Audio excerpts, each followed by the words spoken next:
새로운 성도 시리즈 네 번째 시간입니다. 새로운 인생을 설계하라 라는 제목의 말씀 타이틀을 가지고 피차 은혜 나누는 시간 가지도록 하겠습니다. 이런 건물을 설계한 대로 지어지게 되어 있습니다. 그래서 어떤 건물을 세울 때 설계도가 굉장히 중요한 것 같습니다.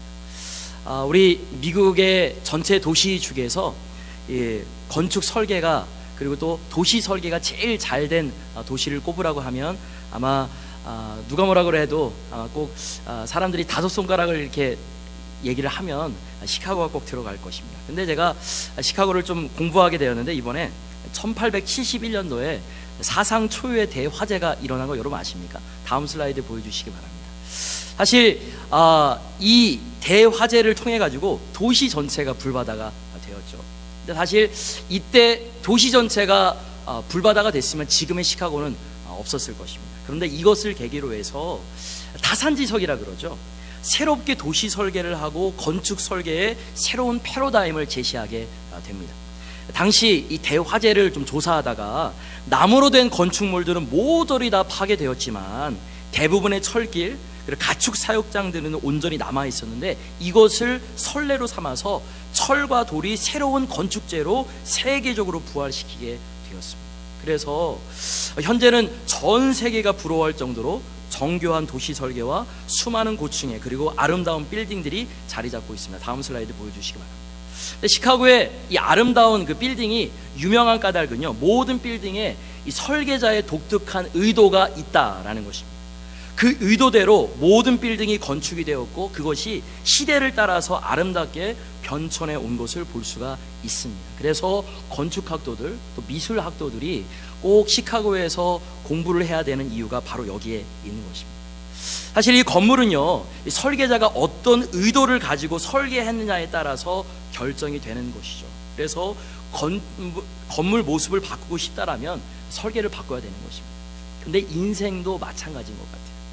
사람이 새로운 행복을 누리려면 하나님이 창조하신 설계대로 살아야 되는 것입니다. 하나님께서 저와 여러분들을 창조하신 목적이 있어요. 계획이 있어요. 그 계획대로 목적대로 살아가야지 그렇게 살아가지 않아야 하면 우리 삶에 있어서 자꾸 문제가 발생할 수밖에 없는 것입니다. 자기 마음대로 인생을 설계 변경하고 용도 변경하니까 자꾸 우리 삶에 어려움이 닥치고 문제가 생기는 것 아니겠습니까? 자, 오늘 본문을 가만히 보시면 예수님이 좀 비범한 사람이라는 것을 알게 되었습니다. 이 가족들이, 그러니까 형제들이 지금 예수님을 출세시켜가지고 당대 유명한 사람으로 되기가 원했습니다. 사실 그래야지만 사실 예수님을 위한 것이 아니라 자기 자신들을 위한 것이죠. 자기 형제가 그렇게 잘 되면 자기도 이름을 날리고 또 한 자리 할까봐. 근데 그래서 오늘 본문 4절을 보시면요, 예수님 형제들은 예수님께 자신을 드러내려면 사람들이 많은 곳으로 가라고 충고하고 있습니다. 과연 그런지 오늘 7장 4절 읽어보도록 하겠습니다. 시작. 스스로 나타나기를 구하면서 묻혀서 일하는 사람이 없나니 이 일을 행하려 하거든 자신을 세상에 나타내소서 하니. 그렇습니다. 그러니까 지금 초야에 묻혀서 지내는 것이 아니라 세상 밖으로 나와라, 그리고 자신을 좀 피하라, 이렇게 이야기하는 것입니다. 그러나 예수님은요, 이 형제들의 제안을 따르지 않고 오늘 본문에 보니까 은밀하게 올라갔다라고 기록하고 있습니다. 왜? 예수님의 생각은 형제들과 달랐기 때문에 그렇습니다. 왜 그러냐? 예수님은요, 자신이 드러나는 것을 원하지 않았습니다. 대신에 하나님의 뜻이 자신의 사역에 있어서 온전히 이루어지기를 원하셨습니다. 저와 여러분들의 인생도 마찬가지예요. 우리가 인생을 생각했을 때 우리 자신을 드러내는 것이 아니라 하나님의 영광을 드러내는 인생을 살아가다 보면 우리가 드러나게 되는 줄 믿으시기 바랍니다. 그래서 중요한 것은 새로운 행복, 새로운 성도가 되기를 원한다면 새로운 인생을 설계해야 되는 것입니다. 저와 여러분은 마음대로 설계 변경해서 지은 마음의 그런 구석이 있다라면, 그리고 저와 여러분들을 설계 변경해서 마음대로 지은 그런 인생의 부분들이 조금이라도 한 조각이라도 있다라면 그것을 하나님이 창조하실 때 설계하신 원래대로 설계 변경해서 재시공해야지 하나님께서 원하시는 새로운 성도가 되는 줄 믿으시길 주의 이름으로 축원합니다. 그렇다면 질문입니다. 어떻게 하면 우리가 새로운 행복이 시작되는 새로운 인생으로 다시 설계할 수가 있을까? 여러분, 첫 번째로 신앙의 기준을 확인해야 되는 것입니다. 여러분, 크게 따라해 보시기 바랍니다. 신앙의 기준을 확인하라. 자, 과연 그런지 오늘 17절 말씀 다 같이 한번 읽어보도록 하겠습니다. 시작. 사람이 하나님의 뜻을 행하려 하면 이 교훈이 하나님께로부터 왔는지 내가 스스로 말함인지 알리라. 그러면 예수님께서는 지금 뭐라고 이야기하고 있습니까? 사람이 하나님의 뜻을 행하면서 살아가려면 이 교훈이 하나님께로부터 왔는지 확인하라고 말씀하고 있습니다. 특별히 우리 크리스찬들이 제일 많이 이야기하는 것 중에 하나가 뭡니까? 이것이 하나님의 뜻이야. 이것이 하나님의 뜻이 아니야. 그래서 자신의 잣대를 가지고서 이것이 하나님의 뜻이야, 하나님의 뜻이 아니야 라고 판단을 하고 있지만, 정말 이것이 하나님의 뜻인지 그래도 확인해야 됩니다. 정말 이것이 하나님의 뜻입니다. 많은 사람들의 경우에 자신이 가지고 있는 그 패러다임이 있습니다. 자신이 가지고 있는 잣대가 있습니다. 경험과 지식과 여러 가지죠. 그 안에다가 믿음을 거기다가 끼워 맞추려고 그럽니다. 그리고 그 안에서 벗어나면 그것이 하나님의 뜻이 아니라고 그래요. 그래서 신앙이 잘못되는 것입니다. 그래서 저는 열심히 있는 신앙보다 핵심을 잡는 신앙을 해야 한다라고 강조하고 있는 것입니다. 그래서 우리가 새로운 성도, 새로운 인생을 살아가려면 신앙의 기준, 신앙의 바로미터를 말씀 안에서 확인해야 되는 줄 믿으시길 주의 이름으로 축원합니다. 왜? 신앙의 기준이 확실해야지 건강한 신앙생활을 할 수 있기 때문에 그렇습니다. 그래서 기준은 너무나도 중요한 것입니다. 기준이 잘못되면 모든 것들이 잘못되지 않습니까? 아무리 멋진 계획을 우리가 세우고 아무리 멋진 설계를 해도 건축 기준에 맞지 않으면 그 건물은 사용할 수가 없는 것처럼 저와 여러분들의 신앙생활도 마찬가지인 것입니다. 아무리 우리가 열심히 신앙생활을 하고 열정이 넘쳐도 신앙의 기준, 믿음의 기준이 잘못되어 있으면 모든 것들이 다 망가지는 것입니다. 잘못되는 것입니다. 그래서 우리가 새로운 인생, 새로운 성도로 살아가려면 신앙의 기준을 확실히 해야 되는 것입니다. 물론 어떤 성도님들은 저에게 이렇게 반문하실 수도 있을 것 같습니다. 저는 지금까지 열심히 신앙생활하는데 무슨 신앙의 기준을 확실히 하라는 말입니까? 그런데 예수님께서는요, 우리가 지난주부터 계속적으로 말씀 보고 있듯이 사두개인들과 바리새인들 그리고 율법학자들에게 헛된 열심을 가지고 있다고, 잘못된 열심을 가지고 있다고, 잘못된 신앙을 가지고 있다고 이야기하고 있습니다. 과연 그런지 마태복음 22장 29절 읽어보도록 하겠습니다. 시작. 너희가 성경도 하나님의 능력도 알지 못하는 거로 오해하였도다. 지금 사두개인들, 율법학자들이, 바리새인들이 어떤 사람들입니까? 성경 지식이 굉장히 많았습니다. 일주일에 2번씩 금식기도 했습니다. 11조 했습니다. 하루에 3번씩 시간을 정해가지고 하나님 앞에 시간을 드리고 물질을 드리고 마음을 드리고 기도까지 했었던 사람들이지만 지금 그들에게 예수님이 뭐라고 그럽니까? 너희가 성경도 모른다, 너희가 하나님의 능력도 모르는 거로 신앙에 대해서, 믿음에 대해서 오해하는도다. 하나님의 약속과 말씀이 더 정확하고 더 올바른 기준임에도 불구하고 자신들이 살아온 경험의 잣대와 기준으로 하나님을 평가한 율법학자들과 바리새인들과 사두개인들에 대해서 정문일침의 말씀을 하는 것을 여러분 보십니까? 오늘날도 마찬가지인 것 같아요. 오늘날에도 자기 기준을 고집하면서 많은 시행착오 속에서 잘못된 인생을 세워가는 사람들이 얼마나 많은지 모르겠어요. 아무런 기초공사도 없이 인생을 건축하고 있습니다. 얼마나 안타까운 것입니다. 오늘 사실 많은 분들이 빠지셨잖아요. 또 MSU라든지 또 학교, 또 오늘까지 데려다 줘야 된다 그래가지고 많은 분들이 빠지셨는데, 제가 강조하는 것이 그것입니다. 여러분들에게, 자녀들에게 무엇을 나눠주겠습니까? 믿음을 나눠주셔야 되죠. 여러분들이 물질을 나눠주면 그것은 평생 가지 못하는 것입니다. 권불 10년이라 그러잖아요. 권세도 10년밖에 못 간다고 그러지 않습니까? 무엇을 줘야 되겠습니까? 말씀을 심겨줘야 되는 것이에요. 그래서 제가 지난주에 말씀드린 것처럼 학교를 다 짐 갖다 주는 것, 오는 길에 교회도 정하고 같이 예배 드리고 또 그렇게 하라고 제가 또 권면을 하기는 했습니다만, 여러분, 아무런 기초공사도 없이 인생을 건축하는 사람들에 대해서 성경은 이런 사람들에게 이렇게 이야기하고 있습니다. 고린도전서 3장 10절부터 13절까지 말씀. 사실 고린도전서 말씀이 좀 어렵기 때문에 제가 현대인의 성경으로 좀 찾아보니까 여러분들이 좀 이해하기가 쉽더라고요. 그래서 이번에는 우리 현대인의 성경으로 우리 다 같이 한번 좀 읽어보도록 하겠습니다. 시작. 나는 하나님의 은혜로 지혜로운 훌륭한 건축가가 되어 기초를 놓았으며 다른 사람은 그 위에 건물을 세우고 있습니다. 그러나 건물을 세우는 방법에 대하여 각자가 주의해야 합니다. 이미 놓인 기초는 예수 그리스도이시므로 아무도 다른 기초를 놓을 수 없습니다. 이 기초 위에 건물을 세울 때 금이나 은이나 보석으로 세우는 사람도 있고 나무나 풀이나 짚으로 세우는 사람도 있을 것입니다. 그러나 심판 날에는 각자의 일한 결과가 불로 시험을 받아 밝혀질 것입니다. 여러분, 이 말씀을 통해서 우리가 확정해야 될 인생의 기준이 무엇이라는 것입니까? 제가 지난주 말씀드린 것처럼 예수님을 내 인생의 구주로 인정하는 것이 신앙의 기준이 되어야 되는 줄 믿으시길 주의 이름으로 축원합니다. 11절에 나와 있는 것처럼 우리 인생의 파운데이션, 기초는 바로 예수 그리스도가 되어야 됨을 믿으시길 주의 이름으로 선포합니다. 내 기준과 내 계획이 아니라 예수 그리스도가 내 인생의 구원자요 삶의 기준이 되어야 되는 것입니다.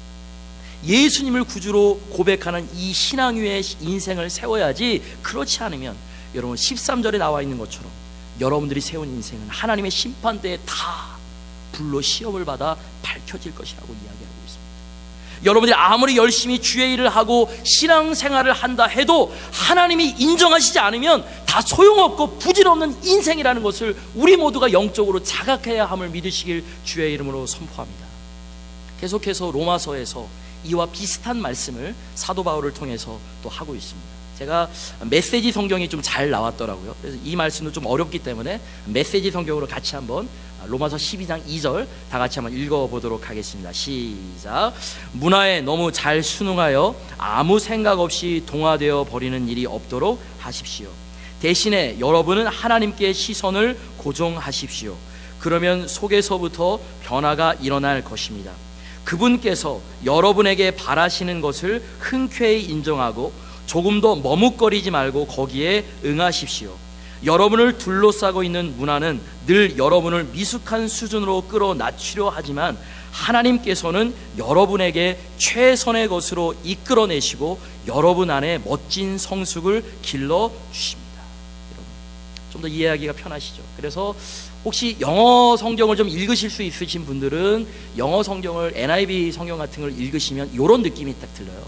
아니면 메시지 성경이나 현대어 성경을 읽으셔도 이렇게 쉽게 알아들을 수가 있으니까 여러분은 어려운 성경 같은 것들은 뭐 저한테 물어보셔도 좋지만 여러분들이 이렇게 개인적으로 묵상하시면서 공부하셔도 좋습니다. 어찌됐거나 오늘 본문 말씀으로 다시 돌아오면 우리가 살고 있는 이 세상은 우리가 갖고 있는 신앙의 기준을 왜곡시키고 비뚤게 만듭니다.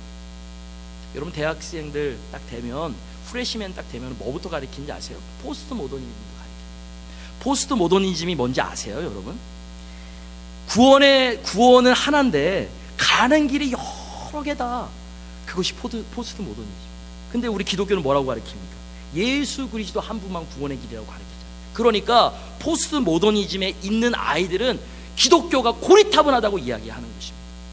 그래서 말씀으로 파운데이션 되지 않으면 아이들이 대학교 가는 그 순간 완전히 와르르 무너지는 것입니다. 그래서 우리는 오늘 본문에 나와 있는 것처럼 하나님께 시선을 고정시켜야 되는 것입니다. 예수님을 인생의 유일한 기준으로 삼지 않으면 우리가 무너지는 것입니다. 여러분 이런 면에서 신앙이라는 것은, 믿음이라는 것은요, 삶의 내용을 바꾸는 것이 아닙니다. 많은 사람들이 삶의 내용을 바꾸는 것이라고 합니다. 그러나 삶의 기준을 바꾸는 것입니다. 많은 사람들이 삶의 기준을 바꾸는 것이라고 생각을 하지 않거든요. 왜 그런지 아십니까? 여러분 삶의 기준을 바꾸면 삶의 내용은 자연스럽게 바뀌게 됩니다. 그래서 제가 여러분들에게 말씀드리는 것이 신앙의 열심만 내지 말고 믿음의 핵심을 잡으라는 것입니다. 그렇다면 여러분 신앙을 한번 점검해 보세요. 과연 저와 여러분들의 신앙은 바른 신앙인지 아니면 바쁜 신앙인지, 아니면 여러분들의 신앙은 하나님께서 기적에 함께 해주시는 기적의 신앙인지 아니면 기복 신앙인지 하나님 요거 해주세요. 이거 안 해주시면 그냥 삐지고 기도 안 하고 그러는 기복 신앙이 아니라 여러분들이 갖고 있는 신앙의 기준은 과연 확실한지 이것을 하나님 앞에 바로 설정하셔야 되는 줄 믿으시길 주의 이름으로 축원합니다. 그래서 저와 여러분들이 새로운 인생, 새로운 성도가 살아가려면 신앙의 기준을 확인해야 된다는 것입니다. 조금 전에 말씀드렸다시피 예수님이 우리 인생의 구주가 되신다는 이 믿음 위에 인생을 설계하시길 주의 이름으로 축원합니다. 그래야지 새로운 성도, 새로운 행복을 시작할 수 있는 줄 믿으시기 바랍니다. 자, 두 번째로 우리가 새로운 인생을 설계하기 위해서 필요한 것은 크게 따라해 보시기 바랍니다. 신앙의 기본을 확실히 하라. 자, 신앙의 기본을 확실히 해야 되는데 과연 그런지 오늘 본문 18절 말씀 읽어보도록 하겠습니다. 시작. 스스로 말하는 자는 자기 영광만 구하되 보내신 이의 영광을 구하는 자는 참되니 그 속에 불의가 없느니라. 자, 예수님의 구주되심이 신앙의 기준이라면 신앙의 기본은 하나님의 영광을 위해서 사는 것입니다. 왜? 이사야 43장 21절에 하나님께서 저와 여러분을 창조하신 목적이 있습니다. 그것이 무엇입니까? 내 백성은 나의 영광, 나의 이름을 찬양하기 위해서 지음 받았다 그랬습니다. 여러분, 이것이 바로 우리를 창조하시고 구원하신 하나님의 근본적인 목적이십니다. 즉 우리는 하나님의 기쁨을 위해서, 하나님을 찬양하기 위해서 계획된 존재들이라는 것입니다. 그러나 하나님의 영광을 위해서 살아가는 이러한 신앙적인 기본적인 질서가 무너지면 우리가 하는 그 무엇에서도 진정한 행복을 누릴 수가 없는 것입니다. 왜? 우리는 하나님의 자녀입니다. 우리 영적인 존재들이기 때문에 그렇습니다. 다시 한번 여러분 18절 말씀 보시기 바랍니다. 여러분 18절 말씀을 보시면 하나님의 영광을 구하는 자는 참되고 불의가 없다라고 말씀하고 있는데, 참되고 불의의 이 기준이 여러분 세상 윤리나 질서가 아닙니다. 여러분의 잣대가 아니에요. 여러분 경험이 아닙니다. 하나님의 영광을 구하는 삶인가 아닌가에 달려 있는 줄 믿으시기 바랍니다. 그래서 여러분 이것을 제가 좀 더 편하게 얘기를 하면, 신앙이라고 하는 것은, 믿음이라고 하는 것은 도덕이 아닙니다. 그러면 유교나 믿으셔야죠. 착하고 바르게 사는 것이 신앙의 목표가 아닙니다. 믿지 않는 사람들보다 인격이나 품성이 더 나은 사람, 더 좋은 사람이 되는 것이 신앙의 최종 목표가 아니라 하나님의 영광을 위해서 사는 새로운 피조물이 되는 것이 신앙의 기본인 줄 믿으시길 주의 이름으로 축원합니다. 하나님을 섬기며 사는 것을 최고의 가치로 여기는 신앙의 기본으로, 믿음의 기본으로 우리가 살아가게 되면 세상 사람들에게도 우리들의 삶의 컨텐츠가 달라지기 때문에 칭찬을 받을 수밖에 없는 줄 믿으시기 바랍니다. 그런데 불행하게도요, 어떤 성도님들은요, 교회 밖 사람들처럼 세상에서 성공하고 출세하는 것을 꿈으로 삼고 삶의 목적으로 삼습니다. 제가 15년 전에 유수 사역을 해봤잖아요. EM 사역을 해봤잖아요. 저도 다 압니다, 그죠? 제가 가만히 있는 것이지. 사실 우리들의 뭐 캐파가 안 되기 때문에 뭐 제가 직접적으로 뛰지 않는 것들도 있지만, 제가 유수 사역을 하면서 유수 아이들이 저에게 15년 전에 이야기했던 것이, 제가 뇌를 스치는데 미국에서 잡이 25,000개가 있대요. 그죠? 25,000개가 있대요. 15년 전에 들은 얘기예요. 근데 우리 엄마 아빠는 두 가지밖에 모른대요. 메디컬 닥터, 로이어밖에 모른대요. 그렇죠? 저와 여러분들 다시 한번 좀 바라봐야 될 거 아니겠습니까? 그리고 성공하지 못하면 낙심하고 좌절하고 심지어 목숨까지 끊어버리는 이 세상에 우리가 살고 있습니다. 그러나 여러분, 이것은 하나님의 의도와 목적에서 많이 어긋난 삶입니다. 그럼 제가 다시 한번 말씀으로 돌아올게요. 신앙의 기본은 하나님의 영광을 위해서 사는 것입니다. 저는요, 여러분들의 자녀들도 그렇고 여러분들도 다 성공하고 출세하기를 저는 간절하게 기도합니다. 그러나 성공하고 출세해야 한다면 그건 제가 말씀드린 대로 우리들의 본질, 하나님을 더 잘 섬기기 위해서인 줄 믿으시길 주의 이름으로 축원합니다. 제가 지난 주간에 뉴스를 보면서 또 설교를 또 준비하면서 한국 뉴스를 보니까 참으로 안담했습니다. 뭐 매스컴을 통해서 다 알고 계시겠지만, 삼성의 이재용 부회장이 징역 5년에 1심에서 그걸 이제 받지 않았습니까? 그걸 통해서 제가 이제 미국에 있으니까 팍스뉴스나 이제 CNN 뉴스라든지 그걸 딱 보니까 한국의 리더십이 점점 무너질 가능성이 보인다라는 이야기를 하고 있더라고요. 그러면서 어떤 얘기를 하느냐, 지금 로봇 산업까지 이야기를 하더라고요. 지금 디트로이트가 지금 이제 앞으로 10년 후에 이제 흥황하느냐 안 하느냐에도 사실 여기에 달려 있는 것 같습니다. 이제 앞으로 4차 산업 시대에 굉장히 핵심적으로 부각하고 있는 것이 바로 이제 자동차 산업인데, 그냥 우리들이 생각하는 여러분들이 끌고 다니는 자동차가 아니라 무인 자동차, 로봇 자동차잖아요. 그렇다면 지금 일본이라든지 지금 독일이라든지 지금 뭐 엔지니어들도 좀 있으시지만 지금 미국에서도 지금 불을 켜고 지금 거기에 대해서 연습하고 지금 준비하고 있는데, 한국은 지금 무너지고 있습니다. 2015년도까지 우리 한국에서 이제 그 자동차를 지금 이제 생산했던 것이 450만 대래요. 근데 이제 2017년도 아마 예상하고 있는 작년에 432만 대 거의 한 되고, 지금은 이제 더 떨어질 위기에 있다라고 합니다. 거의 한 30만 대가 떨어질 위기가 있다라고 합니다. 지금 점점 지금 무너지고 있습니다. 제가 초두에 시카고에 잘 조성되어진 도시 계획과 건축물을 대해서 제가 말씀을 드렸는데, 요즘에 또 이제 같은 또 계열사잖아요, 롯데가. 이제 롯데 월드 그 빌딩에 대해서 또 얘기가 나왔습니다. 불과 준공된 지 2년밖에 안 된 제2 롯데 월드에 각종 균열로 인해서 일부 사람들이 안전에 문제를 제기하고 있습니다. 다음 슬라이드 보여주시고요. 굉장히 대단하잖아요, 그죠? 아무리 높고 사실 화려해도 무너질 가능성이 있는 건물이면 아무도 가지 않은 것입니다. 사실 이것을 바라보면서 사람들이 또 인터넷에서 뭘 오버랩 시키는지 아십니까? 한국 사람들 정말 대단해. 1995년도 상품백화점을 또 악몽에 같이 이렇게 오버랩 시키더라고요. 아무튼 한국 사람은 대단합니다. 사실 이 대형 건물에 생긴 문제점은요, 1995년도 상품백화점 붕괴의 악몽을 떠올리게 하지 않습니까? 부실 설계와 부실 공사의 무리한 증축 공사와 용도 변경으로 인해서 1994년도 11월에 이미 정부로부터 상품백화점은요 위법 건축물 판정을 받았습니다. 그러나 이것을 뒤로 한 채 이 지도자들이 좀 문제죠. 돈에 눈이 먼 그 지도층들이 이것을 뇌물로 넘겨갔습니다. 롯데 뭐 삼성 계열사니까 얼마나 돈이 많아요. 지금도 그렇지만.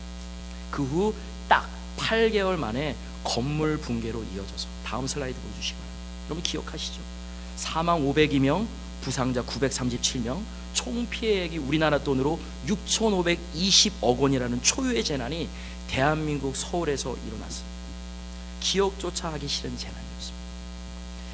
그러니까 안전이라는 그 기본을 무시한 채 이거 괜찮겠지라는 안전불감증이 결국 이러한 참혹한 결과를 가져오게 된 것입니다. 그래서 저는요, 건물을 짓든지 악기를 연주하든지 운동을 배우든지, 그리고 무엇보다도 제가 말씀 양육에 목숨 걸잖아요. 사람을 세우는지 모든 것이 저는 기본을 확실히 하는 것이 중요합니다. 근데요, 안전 불감증보다도 더 중요한 것이 있습니다. 더 무서운 것이 있어요. 여러분 크게 따라해 보시기 바랍니다. 신앙 불감증. 크게 좀 따라해 보세요. 신앙 불감증. 자, 안전 불감증보다 더 무서운 것이 무엇이라고요? 신앙 불감증. 여러분 펜 가지고 오신 분들은 주보에다가 뒤에다가 묵상에다가 꼭 적어놓으세요. 신앙 불감증. 하나님이 세우신 우리 인생 설계도를 마음대로 변경하고 용도 변경하고 마음대로 증축하시는 분들이 있다 없다? 있습니다. 물론 평소에는요 그렇겠죠. 신앙의 기본이 부실해도 티가 나지 않습니다. 그러나 인생을 살면, 더 크라이시스가 오면, 인생의 문제가 오면 그것이 나타나게 되어 있습니다.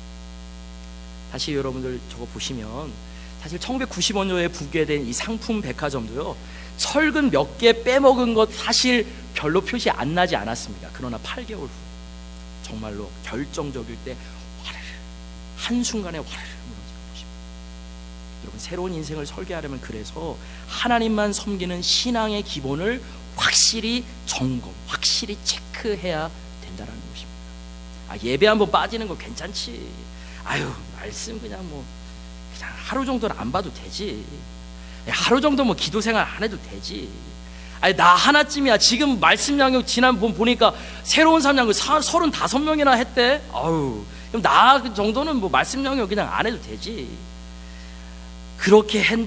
그렇게 여러분 소홀히 여기면서 적당하게 신앙생활해도 아무 문제 없다고 안심하다가 삶의 위기가 찾아오고 나서야 내 신앙의 기본이 부실했는데 목사님이 그렇게 열심으로 일주일에 4번씩 5번씩 가르칠 때 좀 같이 공부할 거 늦게 후회하는 사람 되지 마시고 하나님 앞에 온전히 몸부림치시는 저와 여러분들 되시길 주님의 이름으로 권면을 드리겠습니다. 여러분 삶에 문제가 생기고 매섭게 바람이 불 때 신앙의 기본이 확실하지 않으면 순식간에 무너지는 것이, 한순간에 무너지는 것이. 그래서 우리는 말씀 양육에 제가 목숨 거는 것이. 제가 미쳤다고 4번 가르칩니까? 그냥 빨리 그냥 들어가서 치고 싶지. 미쳤다고 4번 가르쳐요? 근데 개인적으로 제가 가르치는 사람들도 있을 것입니다. 제가 미쳤다고 그래요? 아니죠. 여러분들 세우려고 그럽니다. 기본이 중요합니다. 우리 교회 기본이 무너졌잖아요. 기본 다시 세워야 되잖아요. 우리 교회 앞으로 부흥해야 되잖아요. 새 부대가 되어서 새로운 교회 되어야 되잖아요. 우리들부터 새로워야 됐습니다. 그래서 제가 이렇게 몸부림치는 거죠. 여러분 보이지 않습니까? 여러분 주중 예배도 여러분 열심히 참석하세요. 그리고 목장 모임을 통해서 여러분의 신앙의 기본을 자주 확인해야 됩니다. 물론 바쁘신 거 알아요. 바쁜 직장 때문에 힘들고 또 사업 때문에 부담스러운 거 알아요. 그럼에도 불구하고 공적 예배에 참석하려고 노력하시고, 이 목사가, 이 담임 목사가 이렇게 몸부림치는데 양육 훈련, 또 목장 모임, 또 교회에서 하는 사역에도 열심히 참여하시길 다시 한번 주님의 이름으로 권면을 드리겠습니다. 여러분 왜 그런지 아세요? 작은 습관이 쌓여서 새로운 습관이 되는 것이고, 새로운 습관이 생겨서 새로운 인생을 만들게 되는 것입니다. 이번 주 제가 휴가를 다녀왔잖아요.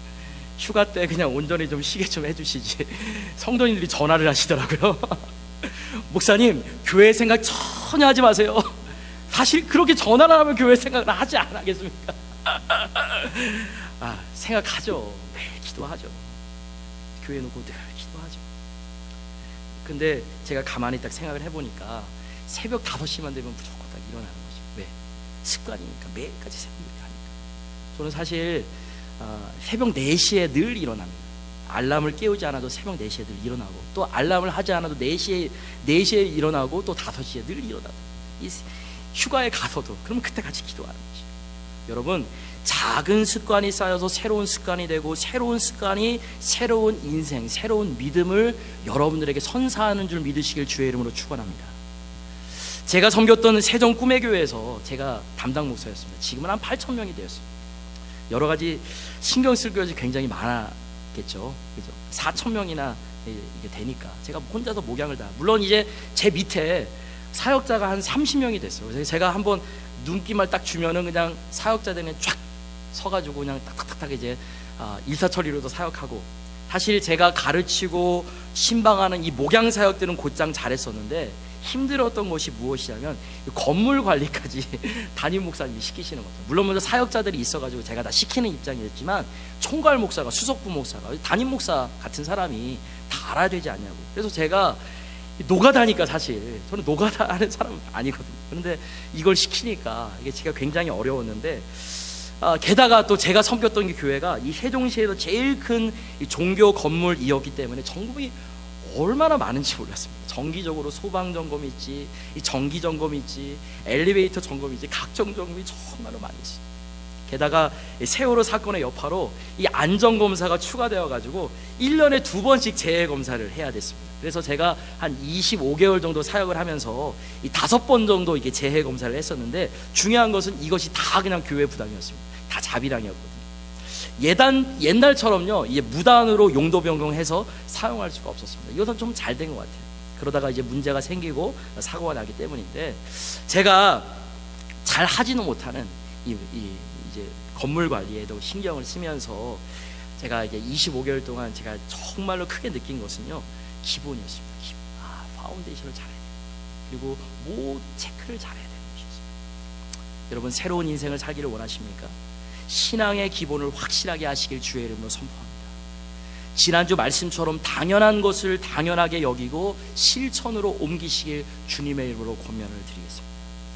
여러분 저는 지난 주일을요, 아마 1년 중에도 제일 어려운 설교를 했습니다. 저는 식은땀을 뻘뻘 흘리면서, 사실 당연한 것이지만 특별한 것이 되어버리는 이 헌금 설교를 했는데, 제가 놀란 것은요, 이 설교를 듣고 이 많은 분들이 영적으로 많은 도전을 받고 은혜를 받았다고 인사를 해서 깜짝을 놀랐습니다. 물론 담임 목사한테 그냥 열심히 했으니까 은혜 받았다고 그냥 말로만 하는 줄 알았는데 제가 이제 은혜를 나누고 또 개인적으로 또 나누는 그런 시간을 또 가졌었는데 정말 은혜를 많이 받으셨더라고요.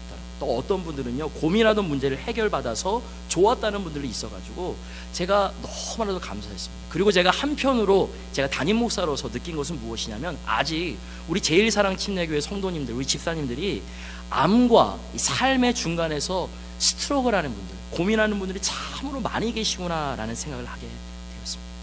사실 까놓고 얘기해보면 저와 여러분들이 갖고 있는 가치 기준 중에도 가장 실감나고 중요한 것이 물질 아니겠습니까? 그렇죠? 물질 때문에도 시험도 들고 막 그러는 것입니다. 사실 11조나 헌금을 하는 것은요, 새신자의 입장에서, 믿음이 없는 사람에게 있어서는 굉장한 부담과 갈등이 됩니다.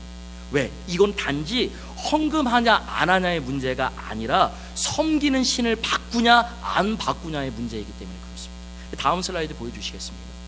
제가 시카고 미술관에서 제가 이 사진을 좀 보았습니다. 물질 신인 맘몬 신을 의인화해서 그린 것인데, 모던 아트에서 제가 이거 보았는데 사실 그래요. 이거 성경적입니다. 영어로 머니가 물질 신인 맘몬 신에서 비롯된 거 아십니까? 그래서 예수님께서도 이렇게 말씀하셨습니다. 제자들에게 누가복음 16장 13절, 우리 다 같이 한번 읽어보도록 하겠습니다. 시작. 집 하인이 두 주인을 섬길 수 없나니 혹 이를 미워하고 저를 사랑하거나 혹 이를 중히 여기고 저를 경히 여길 것임이니라. 너희는 하나님과 재물을 겸하여 섬길 수 없으니라. 말씀을 하면서 뭐라고 해야 합니까? 너희는 하나님과 재물을 겸하여 섬길 수 없느니라. 즉 예수님께서 돈을 돈으로 생각하지 않고 뭐라고 여겼다고요? 맘몬신으로 보았습니다. 그래서 여러분들 11조를 하는 것은요, 다른 종교에서 기독교로 개종하는 것처럼 힘든 것입니다. 오죽하면 감리교회 창시자 웨슬리는요, 지갑이 회심해야지 진정한 회심이라고 얘기했을지 저는 이해가 됩니다. 그러나 제가 지난주에 제가 여러분들에게 말씀드린 것처럼 헌금 때문에 고민하지 마시기 바랍니다. 헌금하고 교회 안 나오는 것보다 헌금 안 하고 교회 나오는 것이 전 좋다라고 생각합니다. 믿음이 성장하고 성령님이 역사하면 하나님의 때에 기분 좋게 결단하는 역사들을 저는 많이 보았습니다. 저도 그랬고. 하지만 여러분, 제가 분명히 알아야 할 것은 있습니다. 제가 여러분들에게 권면할 것은, 하나님은 우리가 하나님도 섬기는 자가 되는 것이 아니라 하나님만 섬기는 온전한 믿음의 사람이 되기를 기대하신 줄 믿으시길 주의 이름으로 선포합니다. 포스트 모더니즘처럼 기독교도 왜 하나님만 고집하고 있습니까? 라고 이야기할 때, 그럼에도 불구하고 하나님만 섬기는 온전한 믿음의 사람이 되기를 기대하십니다. 왜? 다른 곳에는 진리가 없습니다. 다른 곳에는 구원이 없습니다. 다시 한번 말씀을 맺도록 하겠습니다. 아무리 노력해도 살아가는 삶이 힘들고 어렵다면, 사실 하나님이 설계하신 대로 살지 않고 무단으로 용도 변경해서 살고 있기 때문일지도 모르겠습니다. 여러분, 그렇다면 여러분, 그 부분이 어느 부분일지 모르겠지만 하나님이 처음 설계하셨던 원래대로 바꾸시길 주의 이름으로 축원합니다. 저는 저와 여러분들이 새로운 인생을 설계했으면 좋겠습니다. 예수님을 진짜 나의 구주로 믿으며 살고 있는지 신앙의 기준을 확인하시길 주의 이름으로 축원합니다. 그리고 지금 여러분들이 하는 모든 것이 여러분 자신의 영광이 아니라 하나님 영광을 위해서 하는 것인지 신앙의 기본을 확실하게 하시길 주의 이름으로 축원합니다. 제가 오늘 어떤 분하고 잠깐 이야기를 했는데, 그분이 그런 이야기를 하더라고요. 목사님 설교를 딱 들으면 정말 복음적이라서 목사님 설교에 딱 이렇게 와닿는다고. 제가 참 감사하죠. 그런데 많이 부담도 간대요. 그런 이야기를 저에게 하시더라고요. 그래서 제가 그렇게 얘기를 했습니다. 부담이 되는 것은 하나님께서 주시는 거룩한 부담감입니다. 진리 안에서 자유하십시오. 그러면 하나님께서 그 부담감이 오히려 사명으로 여겨지게 될 것입니다. 그렇게 말씀을 드렸습니다. 여러분, 우리들이 하나님께서 원하시는 그 설계의 목적대로 우리가 살아가지 못하면 그것이 부담스러운 것입니다. 자꾸 그것이 바더가 돼요. 근데 제 말씀을 들을 때 바더가 되면 좋은 것이에요. 왜? 그것을 바더로 여기지 않고 여러분들이 결단하려고 노력하기 때문에 그렇습니다. 그런데 결단하잖아요. 그러면 변화가 일어나는 줄 믿으시길 주의 이름으로 축원합니다. 여러분, 변화는요 어때 일어나느냐? 갈등이 일어납니다. 이것이 좀 자꾸 말씀에 자꾸 부딪히네, 나하고 자꾸 부딪히네. 근데 그것을 자꾸 삶으로 살아가려고 노력할 때 하나님께서 역사하시는 거예요. 그런데 그 과정을 딱 지나가시잖아요. 그러면 얼마나 큰 영광이 있는지 몰라요. 여러분은 예수 그리스도를 처음에 믿으셨을 때, 그리고 여러분은 구원의 확증을 가지셨을 때 그 감격, 그것보다도 더 큰 것이 여러분의 삶 속 안에서 펼쳐지는 줄 믿으시길 주의 이름으로 축원합니다. 여러분, 새로운 행복을 원하십니까? 하나님의 계획대로 인생을 설계하시기 바랍니다. 그러면 여러분들이 새로운 인생, 새로운 성도가 되는 줄 믿으시길 주의 이름으로 선포합니다.